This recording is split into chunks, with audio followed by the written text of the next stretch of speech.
Bienvenidos a Notas sobre la identidad. Vamos a continuar con la primera parte. Y en la sesión anterior estábamos viendo lo que es la condición existencial humana, que a su vez engendra la identidad existencial y una estrategia existencial para lidiar con la condición existencial, si me acuerdo bien. La condición existencial surge directamente como el resultado de cierta capacidad cognitiva evolucionada como la máxima herramienta cognitiva biológica responsable por la supervivencia de nuestra especie, la imaginación. Entonces, la imaginación, como sabemos o deberíamos saber, es la facultad mental que más define a nuestra especie, que más distingue a nuestra especie. Permite, entre otras cosas, la introspección, el pensamiento abstracto y la representación simbólica. ¿Qué queremos decir con representación simbólica? Pues es la manera en la cual un estímulo no se representa a sí mismo, sino representa a un concepto, a un esquema, a un paradigma, a otro. ¿Sí? Entonces, por ejemplo, en algún momento nuestros antepasados homínidos lograron darse cuenta que las huellas, por ejemplo, de un animal no son simplemente las huellas del animal, sino que te dicen algo acerca de en qué dirección fue el animal, el tamaño del animal, hace cuánto tiempo pasó el animal. Entonces representa algo, es un símbolo. Un símbolo es un estímulo que representa otra cosa. Como en matemáticas se usa la variable x, ¿sí? O y o z, pero x es la clásica. X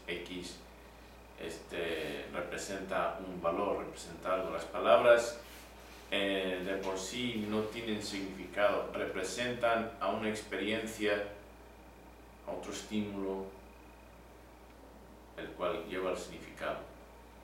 Si hablamos de gato, ese sonido gato en sí pues no representa nada, pero es un símbolo auditorio para el felino, ¿okay? Que todos reconocemos como el gato doméstico o los felinos en general, por ejemplo. Cuanto pensamiento abstracto es la capacidad de manejar ideas en la cabeza, ¿sí? La capacidad de imaginarse que uno tiene 6 huevos de gallina y entonces viene el coyote, se come 2 de los huevos de gallina. Entonces puedes imaginar el coyote que llega y come 2 huevos de gallina. Luego uno de los huevos de gallina pues sale con un pollito y entonces ¿cuántos huevos te quedan para comer, para desayunar? ¿Okay? Pues eso es la capacidad de pensamiento abstracto, estamos manejando ideas.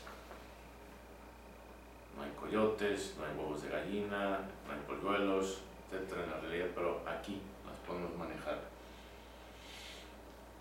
La imaginación es imprescindible para el desarrollo de tecnologías y de estrategias de supervivencia.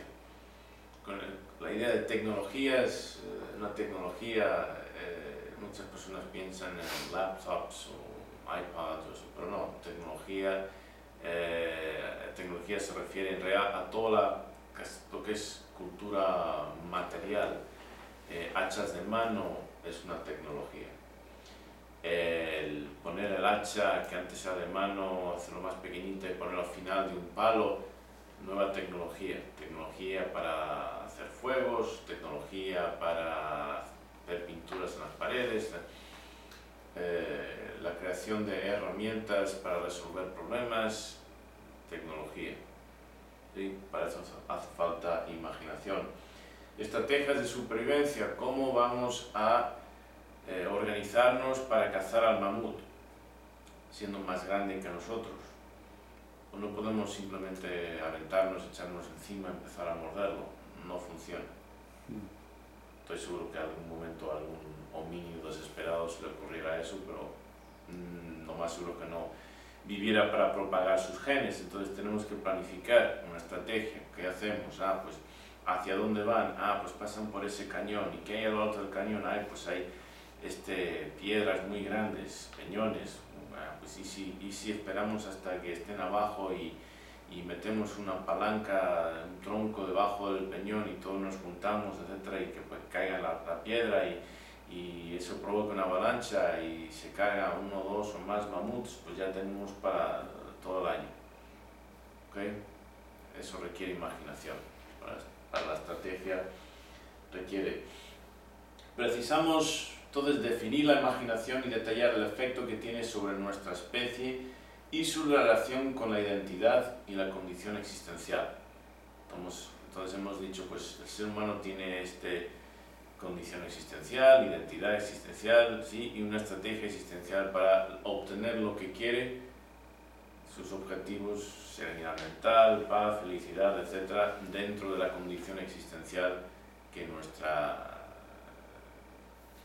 especie, con sus capacidades cognitivas, provoca para nosotros. Entonces tenemos que entender cuál es la relación entre la imaginación y esta identidad y la condición existencial. Pues vamos a explorar un poquito unas definiciones de imaginación. Facultad de la mente de representar imágenes de cosas reales o ideales. O sea, representas un elefante en tu cabeza, es imaginación. Es una cosa real, por lo menos existe. Representar un unicornio rosado también lo representas y en tu cabeza también es imaginación, pero es algo ideal, o sea, es una idea, no existe. La imaginación nos permite ambas cosas. Uno de los grandes problemas de las personas es cuando confunden las dos. Lo real y lo ideal, las ideas, lo que solamente puede existir aquí, ¿sí? Con lo que existe allá, etc. Otra definición, facultad para idear o proyectar cosas nuevas. Idear o proyectar cosas nuevas, pues lo que entendemos por creación, creatividad. ¿Sí? Pegaso, el caballo que vuela. Pues agarramos un caballo en nuestra mente, agarramos alas de un pájaro muy grande, no sé, el cóndor o algo así, lo juntamos y ahí tenemos un Pegaso. Un caballo que vuela, que es algo nuevo, diferente, no existe. Ese es un aspecto de la imaginación. Facultad de representar mentalmente objetos, personas, situaciones no presentes en la realidad. Objetos, personas, situaciones no presentes en la realidad. Pues imaginemos compañeros de instituto que no están presentes, no podemos imaginar. Ya sea por memoria de situaciones anteriores que estamos recreando o simplemente podemos crear situaciones totalmente nuevas en las que aparecen objetos. Cada uno que tenga un automóvil, pues el automóvil no está aquí presente, pero podemos representarlo mentalmente, el automóvil de cada uno en nuestra cabeza. Mientras que la imaginación no es una facultad exclusiva del ser humano, ningún otro animal, incluyendo Homo neanderthalensis, incluyendo el neandertal, el ser más próximo a nosotros. Todos los seres vivos han sido más próximos a nosotros hasta el punto en que, pues, relativamente hace poco se ha demostrado que ha habido un entrecruzamiento entre nuestras especies, el Homo sapiens sapiens y Homo neanderthalensis. De hecho, algunos lo clasifican como Homo sapiens neanderthalensis, como si fuera una subespecie, pero los europeos y sus descendientes tienen ADN neandertal. Una pequeña parte, pero se ha demostrado, hemos descifrado el ADN del neandertal, el nuestro también, y ahí se ha podido comprobar que existe este ADN, neandertal en nuestra especie, para los que son descendientes de los europeos, africanos puros no. Entonces ninguna otra especie salvo la nuestra, incluyendo el neandertal, ha tenido una capacidad de imaginar realmente, remotamente similar a la que nosotros tenemos. Por eso dominamos el planeta. Debido a la magnitud y a la ubicuidad con la que los humanos muestran los tres atributos o capacidades generales de la imaginación, ¿okay? Con eso podemos decir por qué nosotros somos superiores en ese sentido. Capacidades generales: el de representar en la mente objetos reales o ideales. 2, el de idear o crear cosas nuevas. Y 3, el de representar en la mente objetos, personas, situaciones no presentes en la realidad. ¿Okay? Debido a esas capacidades, a esos atributos generales que conocemos como la imaginación, decimos que la mente-cerebro es el órgano de la imaginación. El poder cognitivo de la imaginación, de este órgano de la imaginación, es innegable, ya que es responsable por la manera en la cual hemos transformado al planeta. Gracias a él, a la mente-cerebro, el órgano de la imaginación, nuestra estrategia de supervivencia como especie ha sido única. En vez de adaptarnos a nuestro ambiente, que es el modus operandi de todas las demás especies vivas en existencia y extinguidas, cuando no podían adaptarse a las exigencias del ambiente, han desaparecido, se han extinguido. Pero nosotros, en vez de tener que, ya una vez con esta capacidad de imaginar, en vez de tener que adaptarnos al medio ambiente, nosotros adaptamos el medio ambiente a nuestras necesidades. Pero claro, en la mente-cerebro lo cognitivo, o sea, lo intelectual, los pensamientos no están desligados de lo afectivo, de lo emocional, de los sentimientos. Entonces nuestras ideas con frecuencia están ligadas, tienen serias implicaciones emocionales. Uno de los grandes errores de Descartes y de la filosofía occidental ha sido pensar que el raciocinio es algo que está desligado de lo emocional. No lo está. No hay una parte del cerebro que solamente se dedica a razonar y que no tenga conexiones y por lo tanto influencias de las áreas responsables por la emoción. ¿Sí? Choday, está claro por su presentación que la imaginación ha hecho del hombre lo que es en la actualidad.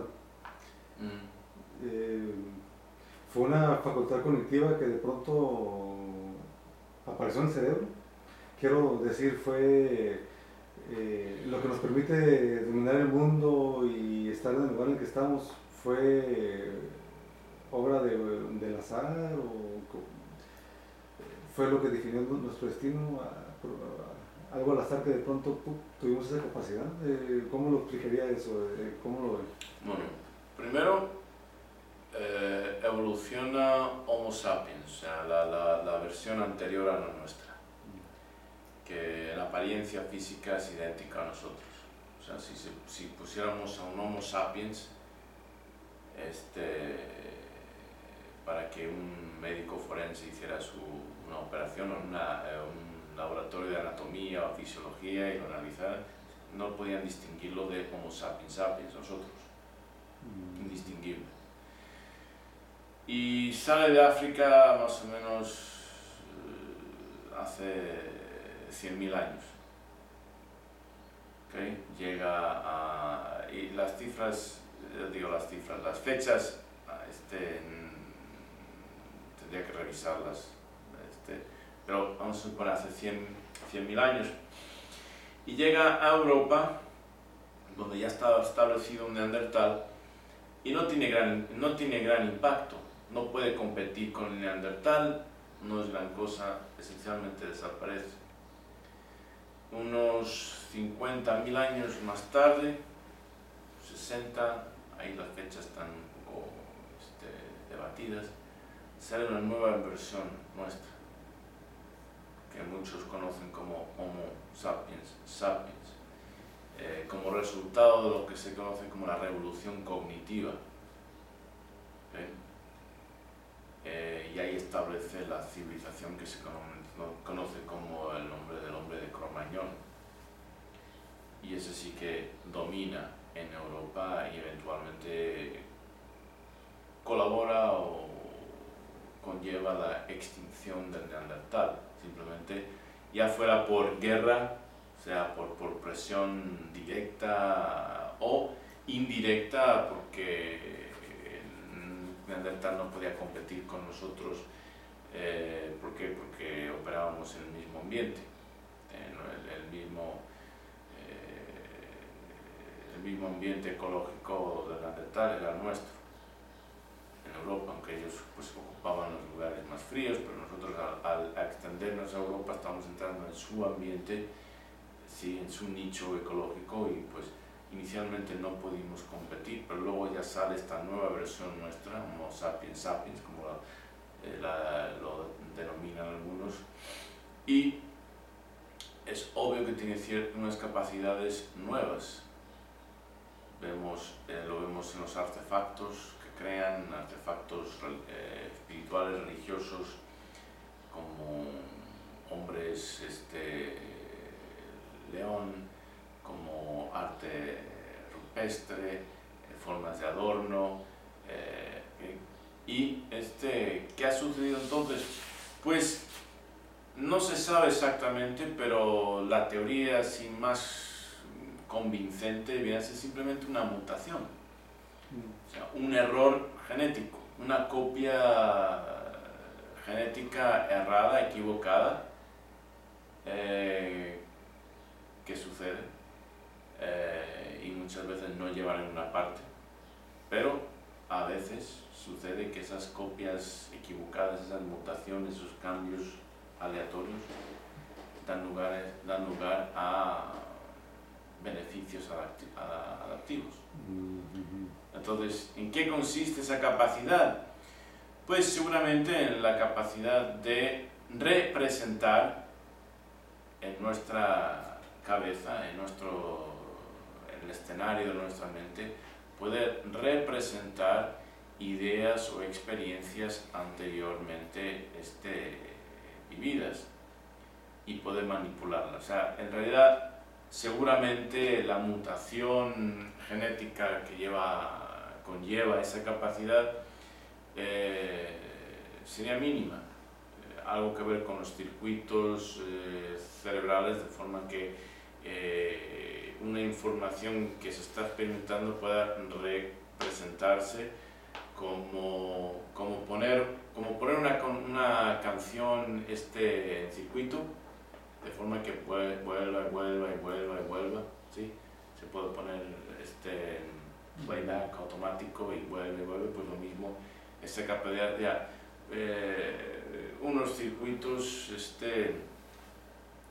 que sería algo mínimo biológicamente, pero la capacidad, el resultado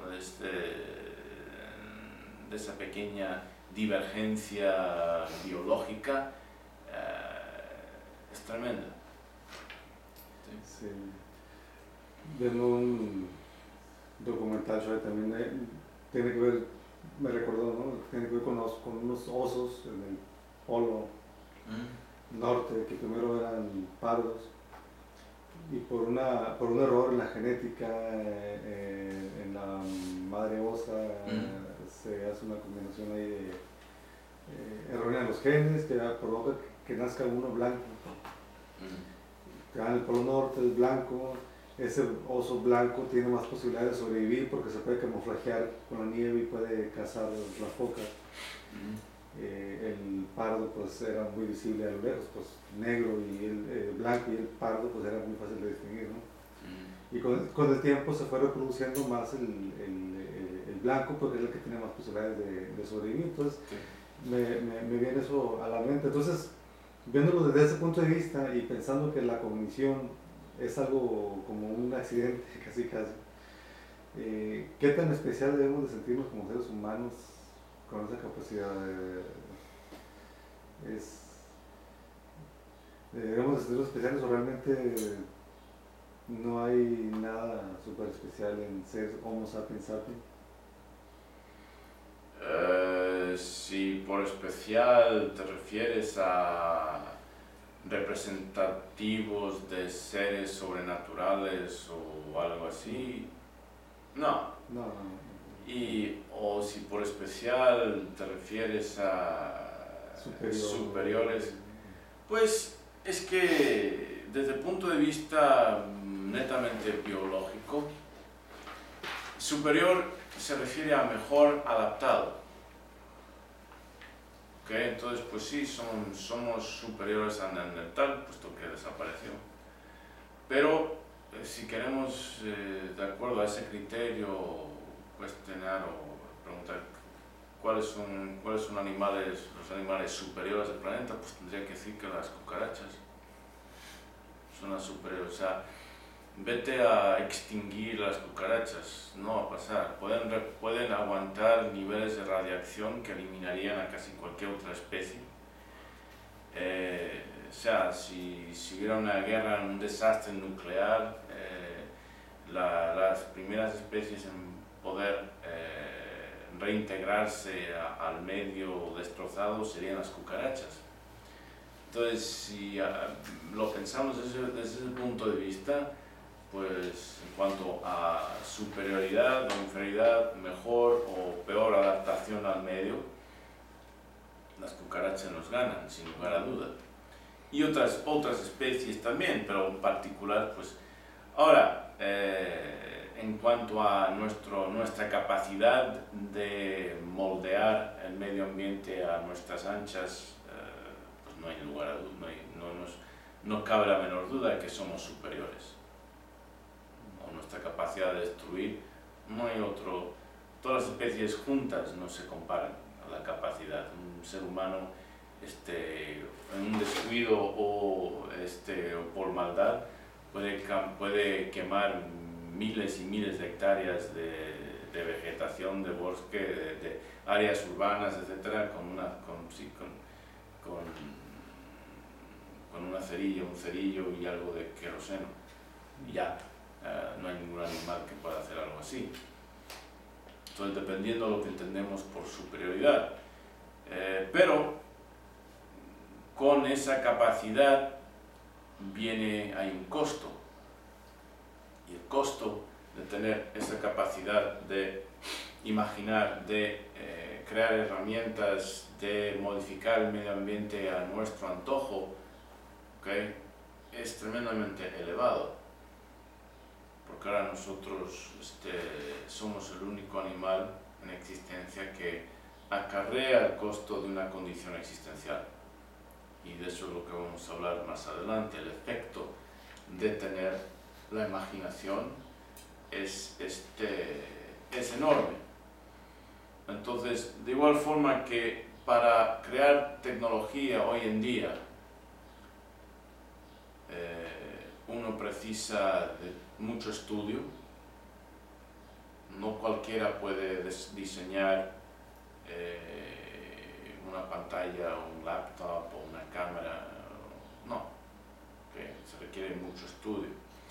Pues de igual manera se requiere muchísimo estudio para entender y saber manejar este órgano de la imaginación y esta facultad que nos permite estas otras cosas. Nos permite manejar lo externo a nuestro antojo. Pues ahora tenemos que aprender igualmente a manejar lo interno, ya no a nuestro antojo, sino a nuestra necesidad. Tenemos nosotros ahora que aprender a adaptarnos a esa capacidad que conocemos como la imaginación. Y vamos a ver adelante dentro de poco la carga que supone la imaginación para nuestra especie.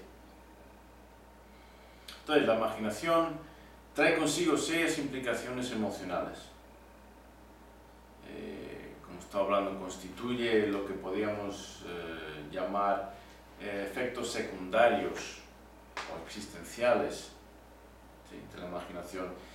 Para entender estas serias implicaciones, estos efectos secundarios o existenciales, hace falta mucha más introspección en cuanto a los problemas emocionales que la imaginación ocasiona para nuestra especie, lo que estaba mencionando antes. ¿Sí? Tenemos que examinarlo con detalle. Para empezar, la imaginación trae consigo una perpetua, ubicua y congénita separación, de enajenación o alienación, tanto en el individuo de sí mismo como del individuo y de muchos aspectos críticos de su realidad o ambiente. O sea, estamos enajenados de nosotros mismos y estamos enajenados de todos los demás a nuestro alrededor y todo lo demás a nuestro alrededor. Perdón, yo dos conceptos ahí nada más para entender bien la femina, ubicua y congénita. Ahí no dice, ok, ya hablaremos de eso. Okay. Pero hay que entender, o sea, es inherente a nuestra especie y es constante. Es constante en el tiempo, es ubicuo en el espacio y es congénito a nuestra especie. Nadie se escapa, a menos que seas un total retrasado mental, que tienes pues un daño cerebral tal de forma que no funciona, pues si te escapas. Pero salvo ese tipo de condiciones no deseables, ¿okay?, ni con el tiempo ni con el espacio, ¿okay?, vamos a evitar esta enajenación. El término de alienación se emplea en diferentes sentidos en distintas disciplinas: en la medicina, en la psicología, en la religión, en la filosofía, en la sociología y en las ciencias políticas. Es un término que tiene diferentes sentidos en diferentes distintas disciplinas. Pero hay una idea común, hay algo común en nuestros diversos conceptos de alienación, y es que hacen referencia a algo ajeno a uno mismo. ¿Okay? Algo que el sujeto ya no controla, o sea, que no podemos controlar, o alguien bien que se vende, o algún yo que el sujeto extraña. Algún bien que se vende, o algún yo que el sujeto extraña. O sea, no lo podemos controlar, o es algo que se vende, o algo que el sujeto extraña, algo externo a nosotros, no podemos, interno o externo, que no podemos controlar, o que se vende y que vamos a extrañar. ¿Sí? En todas las definiciones y aplicaciones del concepto de alienación tienen eso en común. Vamos a profundizar un poco más en lo que es la imaginación para entender cómo llegamos a ese estado de alienación, o por qué. Por naturaleza, el ser humano huye de lo real y se desplaza a favor de lo imaginado. ¿Okay? Eso todo el mundo debería reconocerlo. Vamos conduciendo, manejando, y salvo lo esencial, el contacto esencial de nuestros sentidos con la realidad circundante, estamos en otro lugar, en otro tiempo. No estamos pensando en otras cosas, en el futuro, en el pasado, en otro lugar, pero no estamos ahí presentes, al menos que algo suceda que requiera de nuestra concentración mental en el momento. Entonces, huimos, simplemente en naturaleza humana, en el sentido de que es una propiedad, un atributo fundamental del cerebro, de la mente-cerebro, de este órgano de imaginación, es brincar de lo real a lo imaginado, ya sea a lo imaginado personal, o sea, de uno mismo, o a lo imaginado por convenio, o sea, cultural.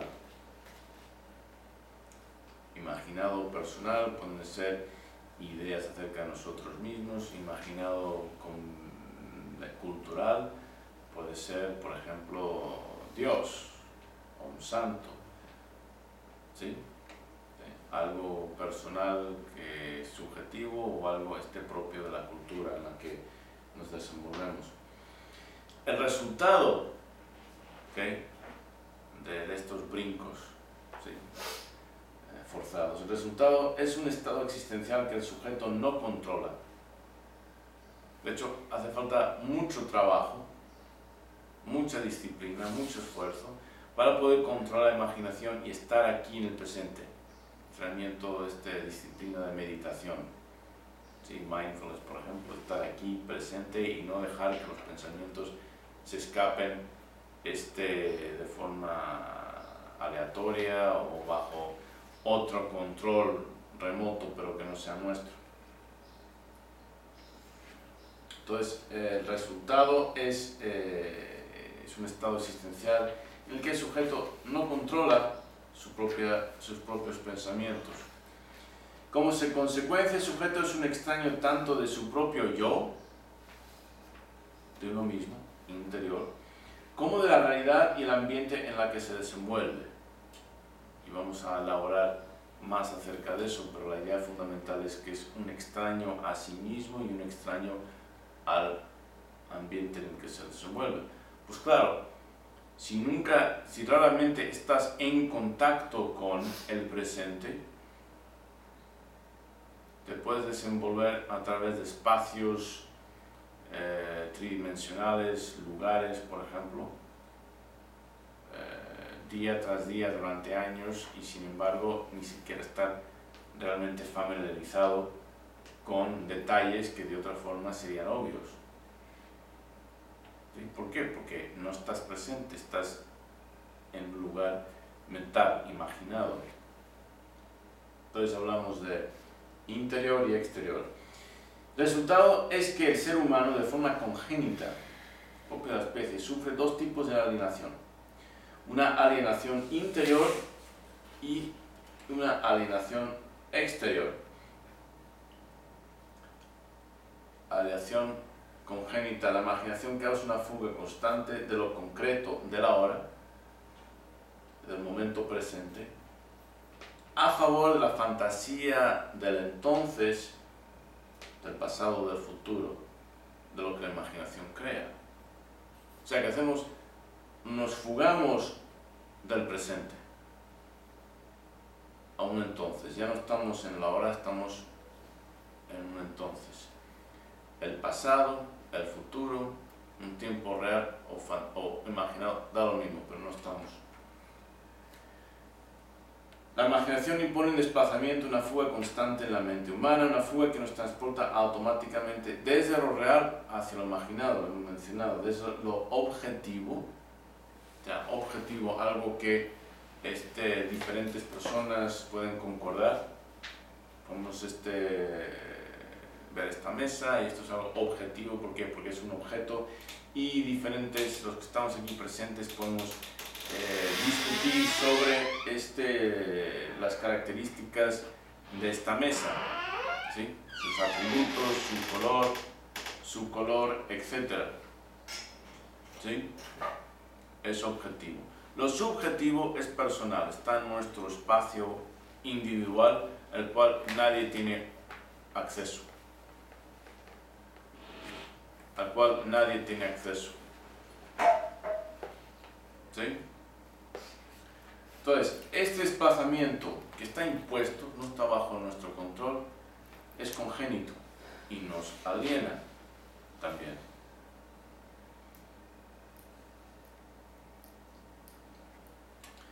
El resultado es que vivimos mucho más, patológicamente más, o sea, de una forma enfermiza, en la imaginación del entonces en vez de la realidad de la hora. Eso lo llamamos alienación temporal, alienación en el tiempo. ¿Sí? Hemos hablado del desplazamiento en el tiempo, pues también está el desplazamiento, esta fuga constante del espacio actual, real, a un imaginado. Eso es alienación espacial. Entonces tenemos alienación temporal del tiempo, no estamos en el aquí. Tenemos alienación espacial, no estamos ahora, alienación temporal, no estamos aquí, alienación espacial. La imaginación también nos lleva a sustituir, a reemplazar, a confundir constantemente la realidad de las personas por representaciones mentales de esas personas, imaginaciones las mismas. Entonces, el resultado es que no convivimos con personas tales como son, convivimos con nuestras proyecciones, con nuestros prejuicios, expectativas, fantasías, deseos, miedos, malentendidos, etc. Y eso es alienación social. ¿Sí? Vamos acumulando diferentes tipos de alienación. Una fuga mental que quiebra la integridad misma de lo subjetivo, donde nos cuesta distinguir entre lo fantaseado y lo empírico, ¿sí? Entre lo que de verdad sucedió y lo que nos imaginamos que sucedió, entre la memoria de un evento real, el acontecido, y la imaginación de ese evento. ¿Sí? De hecho, si tratas de preguntar a alguien, y estos experimentos se han hecho por supuesto, que describa su último cumpleaños en todo detalle posible, y te lo describe y se graba.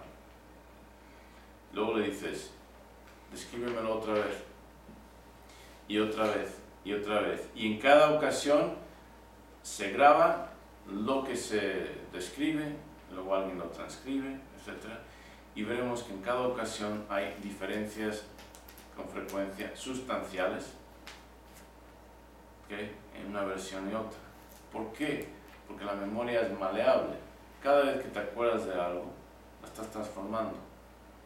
Cada vez que te acuerdas de algo, estás recreando el evento de acuerdo a tus intereses, de acuerdo a tus emociones. ¿Sí? Cuando se comparan estos, se da cuenta de que pues, la memoria no es como una grabación en absoluto. Es una imaginación con ciertos detalles, matices de algo que sucedió. Pero cuando muchos policías, es una técnica de interrogatorio bastante usada. A ver, cuéntame, ¿qué pasó desde el principio? ¿Saliste y tal? Ok, otra vez. Y lo grabo. Otra vez, otra vez, otra vez. De forma que si hay alguna mentira de por medio, es muy difícil que las personas se acuerden y no tropiecen con sus propias mentiras. Entonces, ¿había cuántas personas en el auto? 3. A ver, no, la otra vez dijiste que había 4. ¿Qué quedamos? ¿Había 3 o 4? ¿Sí? ¿Por qué? En este caso porque han inventado algo, pero incluso en el caso de que no están confabulando a propósito, la memoria no es perfecta y cada vez que recordamos algo, lo volvemos a grabar por encima, contaminando el recuerdo original. Cada vez que lo contamos, lo vamos contaminando. Hubo toda una controversia hace unos años, de hecho en San Diego, cerca de aquí, en términos de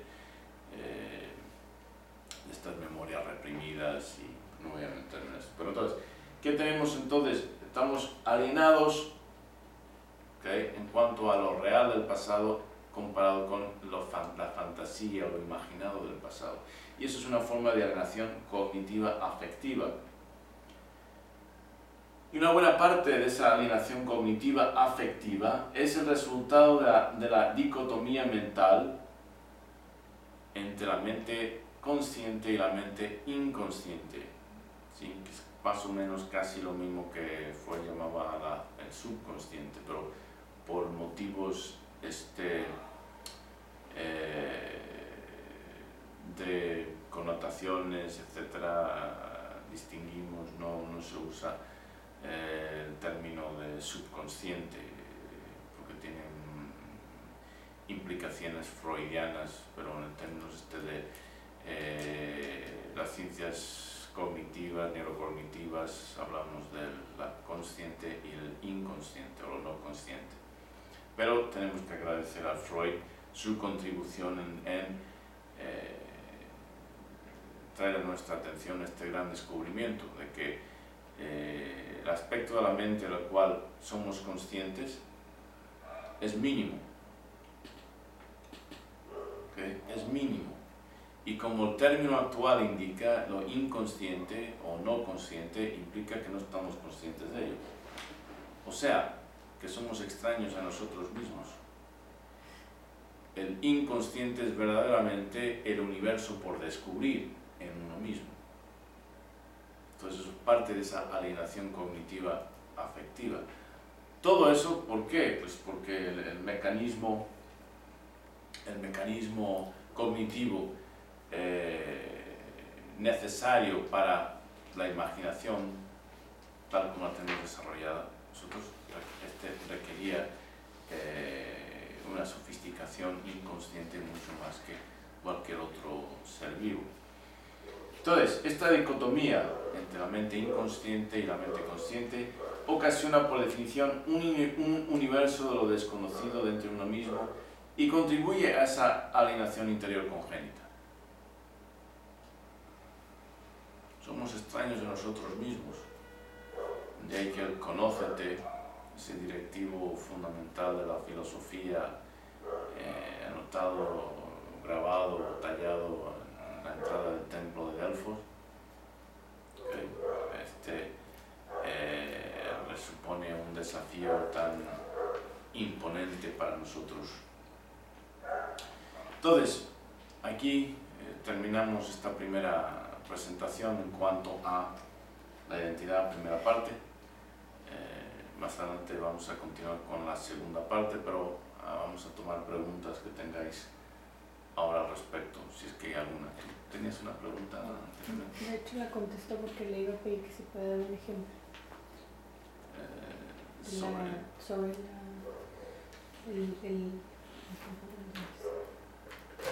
porque lo acaba de mencionar, como el ejemplo que dio fue de los policías que le sí. Repetir la misma. Durante el transcurso mencionó los problemas que trae la imaginación. ¿Hay alguna razón en específica por la que no haya mencionado las soluciones a la alienación? Porque no hemos llegado ahí todavía. No hemos llegado ahí. Esa es la razón específica. Carlos. El hecho de que comente que la capacidad que nació el ser humano de la imaginación le provocó esa condición existencial, ese gran problema, implica que si no hubiera evolucionado esa capacidad cognitiva, fuera feliz el ser humano. Porque pues, lo pone como una de las causas de su sufrimiento, de su problema, de su insatisfacción, de su infelicidad. Pues, si vemos otros animales carentes de nuestra misma capacidad o de esa magnitud, o sea, todos los demás animales, ¿en qué consiste, por ejemplo, la felicidad para un chimpancé? Tener su banana, su comida, tener a lo mejor una hembra, pertenecer al grupo. Sí, tiene que lidiar con la política de su bando y estas cosas, ¿sí? Pero problemas existenciales, no, o sea, sus problemas son más concretos. Comida y hembras, que no le estén fastidiando los varones que están más arriba de él, ni de los que están más abajo de él, que poder conseguir lo que quieren las hembras, etc. Pero son bastante tangibles. No se está preocupando por qué va a pasar cuando muera, o de dónde ha venido, o cuál es el propósito de su existencia. Y no van, los chimpancés sí tienen guerras, o sea, tienen conflicto con otros bandos y tratan de eliminar a los varones para quedarse con las hembras. Nosotros esencialmente hacemos lo mismo, pero lo enmascaramos por ideales abstractos como justicia. Muéstrame la justicia en la naturaleza, no existe. Es un concepto que nosotros creamos, aplicable a el ambiente socioeconómico que nosotros mismos creamos. Entonces, seríamos como cualquier otro animal, teniendo nuestros problemas propios en cuanto a supervivencia y convivencia, pero existenciales, tal como nosotros, trascendentales, como nosotros lo entendemos, que tienen que ver con preocupación de la muerte, con trascendencia, con qué debo hacer con mi vida, de dónde vengo, a dónde voy. No tendríamos nada de eso. No seríamos significativamente diferentes de los orangutanes, o los bonobos, los chimpancés, los gorilas o los lobos.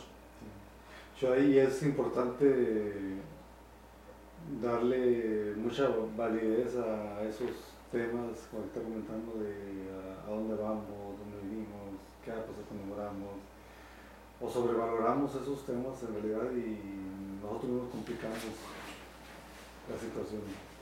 No, son preocupaciones auténticas para nosotros. ¿Okay? ¿Por qué? Porque al poder imaginarlo, ¿okay?, esas imaginaciones suscitan reacciones emocionales, y esas reacciones emocionales conllevan reacciones fisiológicas, y esas reacciones fisiológicas hasta se pueden medir. Aumento ritmo cardíaco, sudor, o sea, el efecto, las manifestaciones del estrés. ¿Okay? En donde nos complicamos la vida es cuando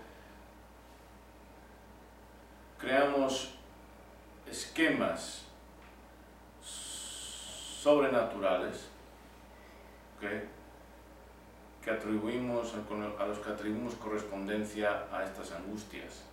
Ahí es donde nos complicamos la vida. O sea, el problema que la imaginación crea es real.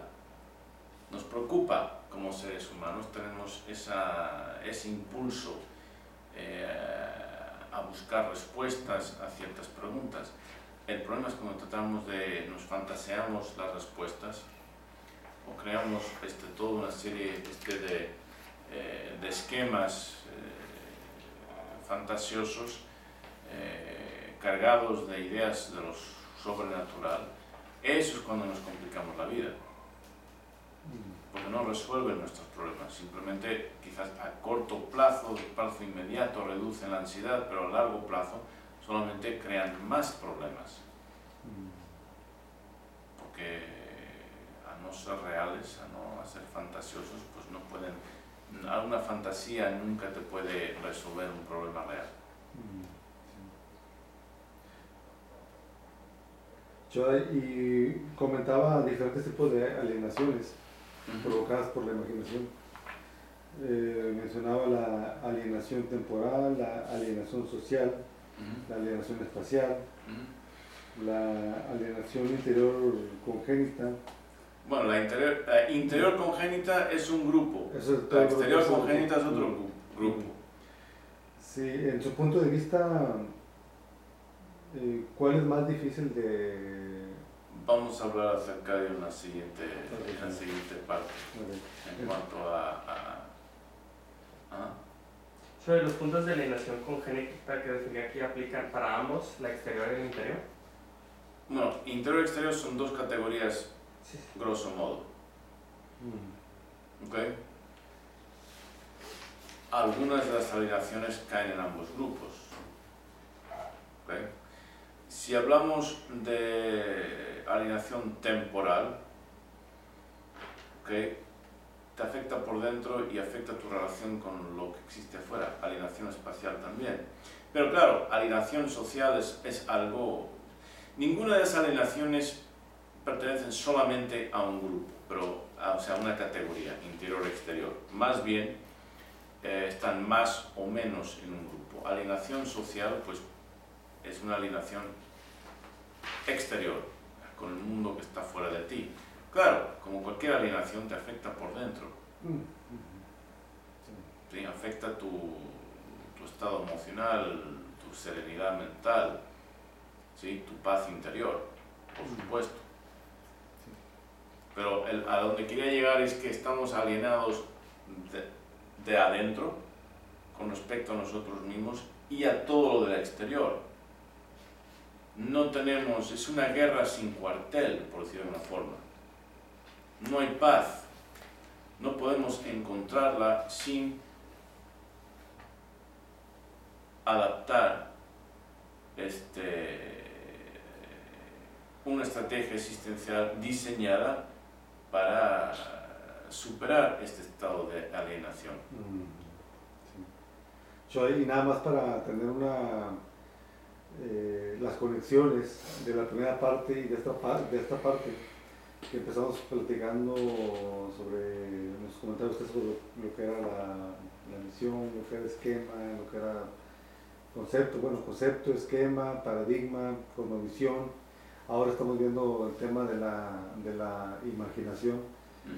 ¿Cuál es la conexión entre todos esos temas? No podría, sin tener imaginación no podemos estar hablando de conceptos, ni esquemas, ni paradigmas, ni cosmovisiones, etc. La imaginación es la facultad indispensable para poder concebir todas esas ideas. Ok, ese es el motivo, bueno, ese y el de la alienación es el motivo por el cual estamos estudiando la imaginación. Y no sería tan importante la cuestión de la identidad si no fuera por la alienación. La alienación está muy vinculado al concepto del yo, porque establece estoy aparte de todo lo demás, estoy enajenado de. ¿Sí? Alienación social, yo estoy aparte, comienza con yo estoy aparte de lo demás o los demás. Si no me siento aparte de, no puede haber alienación. Claro, puedo sentirme aparte de sin estar alienado. O sea, estoy aparte de y me trae sin cuidado. No hay alienación. La alienación es un sentido de abandono, de rechazo, ¿sí? De un anhelo a estarme conectado. Lo que sucede con la imaginación es que crea en el ser humano un estado tremendo de distanciamiento en el tiempo, en el espacio, de todas las personas a su alrededor, a pesar de que hemos evolucionado como seres sociales. ¿Sí? Y para colmo, de nosotros mismos, en el que no podemos estar seguros de que lo que experimentamos de la realidad es de verdad real, de fiar, y ni siquiera podemos estar seguros de quiénes somos, porque no conocemos nuestro inconsciente. Entonces, es una alienación profunda, es una alienación multidimensional. Y eso lo que crea, esa alienación, crea la condición existencial humana. Y para lidiar con la condición existencial humana, necesitamos una identidad existencial y una estrategia existencial para superar esencialmente esa alienación. ¿Sí?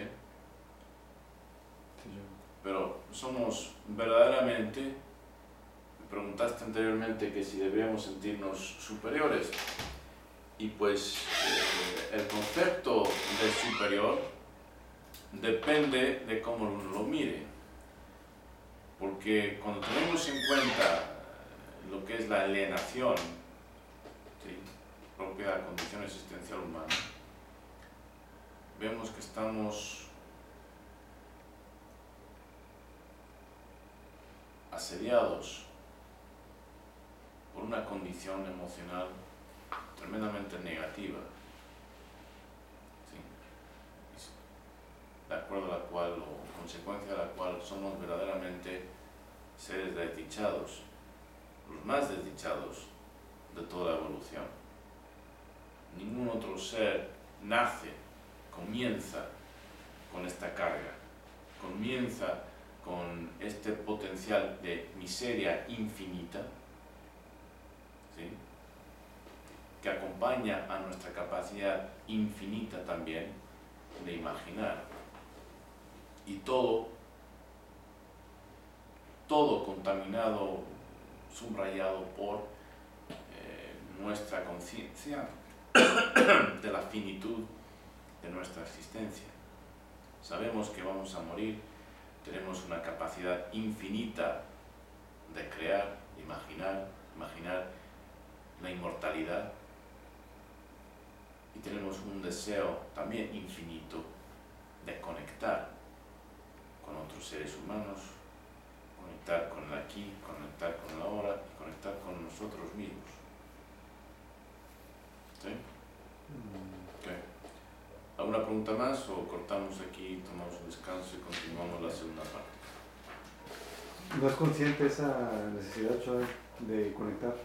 ¿Es inconsciente? El ser humano no es consciente de que debe conectar con el exterior, consigo mismo. Claro que es consciente. ¿Sí es consciente, Choy? ¿Qué te crees que la soledad? Claro que es consciente. Las personas se sienten solas. Pregúntale a un niño si se ha quedado perdido en un supermercado, en una tienda, y la angustia que siente, esa ansiedad de separación. Pregúntale que si no está consciente de que quiere encontrar a su mamá. Claro que sí. Esa condición existencial, esa alienación es lo que nos impulsa a buscar una forma de llenar ese hueco infinito, ya sea en compras, ya sea con drogas, ya sea con distracciones de música constante, porque es que la gente necesita distracciones constantemente, que si ponen la música, que si llegan a casa y tienen que poner la tele, personas que tienen televisiones en cada cuarto y entran de la calle y lo primero que ponen la televisión en cada cuarto, hasta en los baños. ¿Por qué? Porque quizás en algún momento estén en un cuarto sin televisión y les entra un pánico. ¿Sí? Personas que viven juntas 20, 30 años, 40 años, familiares, se han criado en la misma familia, hermanos, y se van a matar. ¿Por qué? Porque ni siquiera pueden comunicarse. Es lo más ubicuo para nosotros, los seres humanos, esa conciencia de que no encajamos y queremos encajar, esa conciencia de que no nos sentimos bastante, no nos sentimos suficientes y queremos sentirlo. La angustia existencial, esa conciencia en cuanto llegamos a cierta edad, adolescencia, quizá un poco más para algunos, menos para otros, de que nos vamos a morir, y esa conciencia de que, pues, ¿cuál es el propósito de mi dolor, de mi sufrimiento, de mi miseria, de mis esfuerzos, si al final me voy a morir? ¿Por qué nací? ¿Para esto? Etcétera, etcétera, etcétera. Claro que es consciente. Es lo que lleva a las personas a partidos políticos, es lo que les lleva a ser aficionados de clubes deportivos, es lo que nos lleva a la religión. ¿Por qué creéis que la gente, los aficionados a diferentes clubes deportivos, por qué los llaman fans, fanáticos? ¿De dónde viene ese fanatismo? En realidad, de ser racionales, ¿qué diablo nos importa quién gane la Copa del Mundo? Son 11 y 11, ¿no? 22 jugadores más los reservas, que son millonarios casi todos, que no me da a mí quien gane. ¿Qué? ¿Por qué? Estamos hablando de cuestiones de identidad. Nos identificamos con el partido, con cada equipo, de forma que cuando un equipo gana, sentimos que nosotros ganamos. Es una cuestión emocional, aunque no nos cae ni un peso, de una forma o de otra. ¿Sí? Es lo más ubicuo en cuanto a nuestra condición como seres humanos. Estamos conscientes de las emociones. Lo que no estamos conscientes es de las causas. Eso sí. No estamos conscientes porque no entendemos. Es como la persona que le duele el estómago pero no sabe lo que es una apendicitis.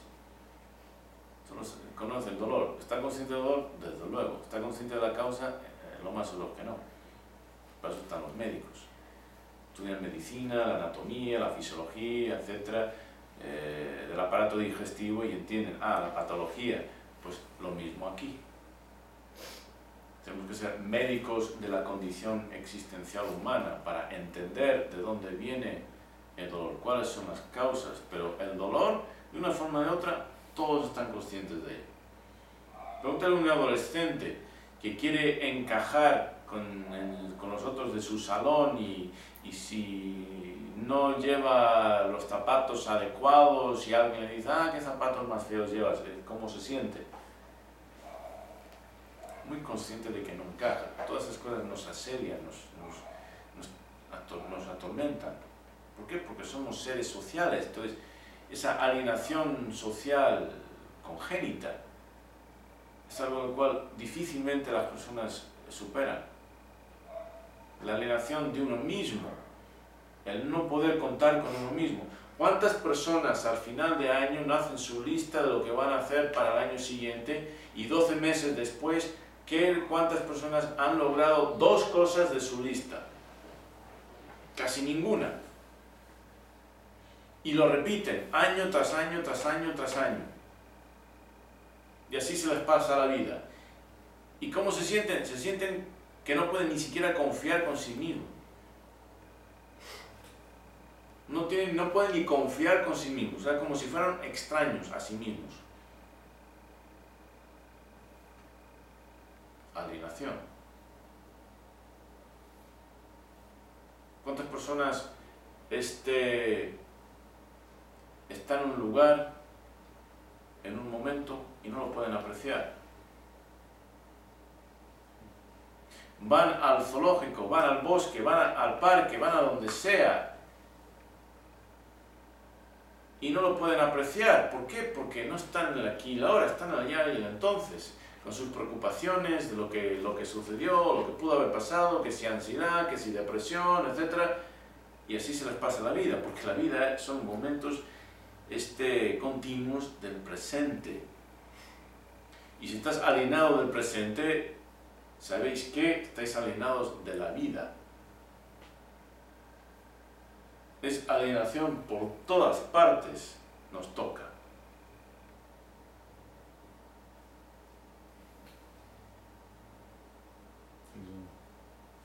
¿Ok? Y vamos a hablar más acerca de ello en la segunda parte. Ok, Gracias. un descanso y continuamos.